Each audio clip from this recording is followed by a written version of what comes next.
The Ghost of Nothing by Cecily Walters, independently published, 2023. The town of Nothing is haunted, or so its citizens believe. 16-year-old Nellie Morgan is skeptical of the stories, and for good reason.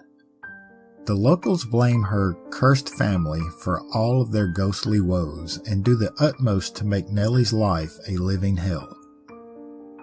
But then, one night, she spots a strange light sneaking through the abandoned house on the farm. When she investigates, she finds fairies. Within hours of this discovery, Nellie's grandmother is catatonic, and the otherworldly trespassers are offering up a cure, but only at a terrible price. It turns out that Nellie is a rare find for the Fae, and the shocking reason why is buried in a past only the dead can remember.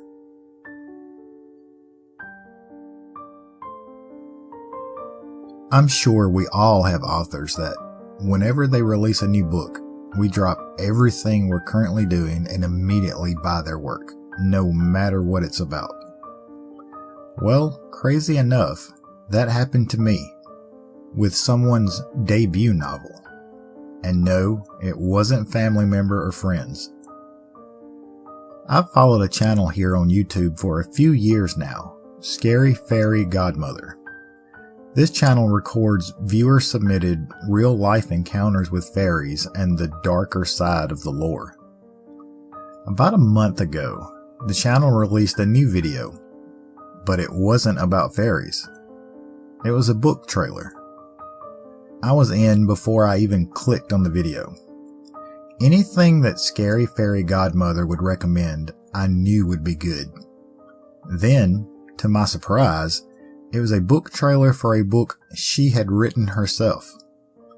That's all I needed to know. I placed my order immediately. I'll post a link to that video for anyone that is interested. This book couldn't have come at a better time. I've been in a huge reading slump lately and needed something to be excited about to hopefully pull me out of it. The Ghost of Nothing did that and more. The book follows 16-year-old Nellie Morgan in the sleepy small town of Nothing. A small town, not even a blip on the map, yet claimed by many as the most haunted town in the world. Nellie doesn't buy it though. You see, all of the stories about the town's ghosts, curses, and whatnot all point back to the Morgan family. Nellie's family.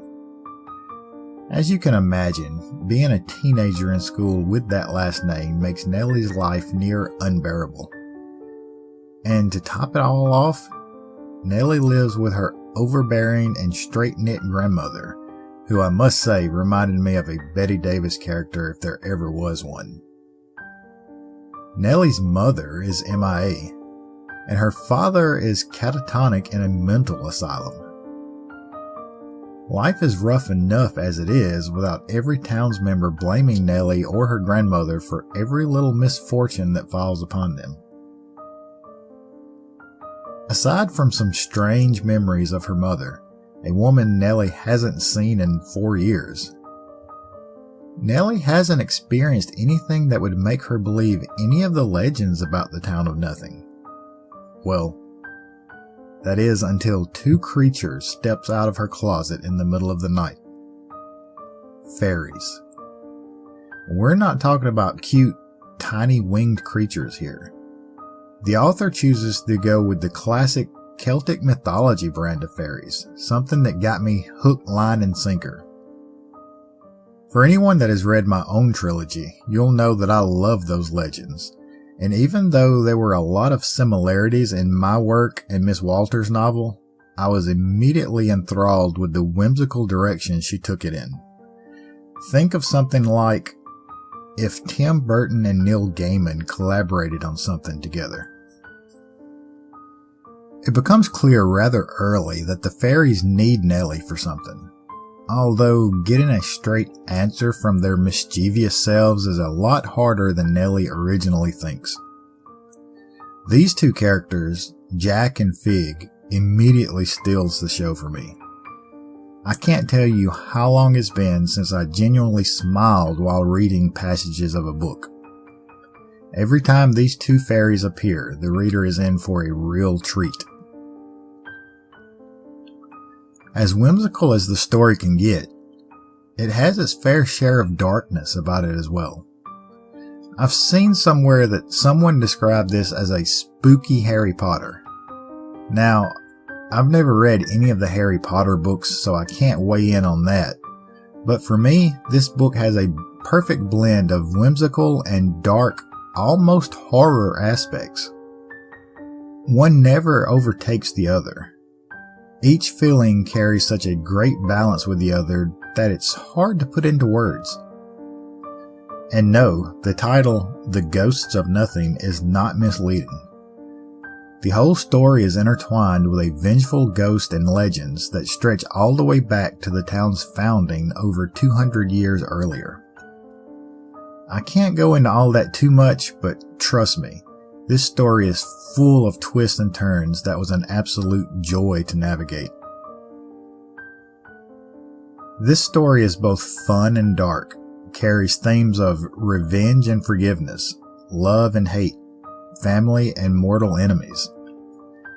This book not only broke my reading slump, it shattered it into a million pieces. The only thing I disliked is the fact that book 2 isn't out yet. If you happen to see this, Cecily, I'm sure I'm just one of many that are impatiently waiting for the follow-up to this new series.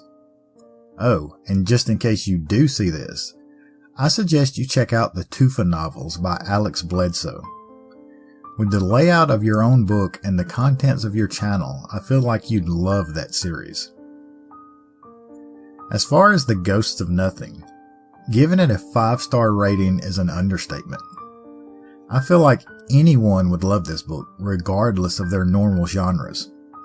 But some booktubers specifically came to mind while I was reading this. The Fairy Librarian, Books with Heather, and A Room for Stories. I think you guys would really enjoy this book. And even Sin's Book Nook. You have a lot of whimsical and fantasy reads mixed in with your content. You should check this one out too. It might be right up your alley. Everyone should check out The Ghost of Nothing, if I'm completely honest. This book has something for everyone. This book is going to be a hard one for another one to surpass. The Ghost of Nothing could very well be my favorite read of 2023. I know it is so far. Let's find some more books to jump into and keep this momentum going. Until next time, find yourself a good book and enjoy a break from reality.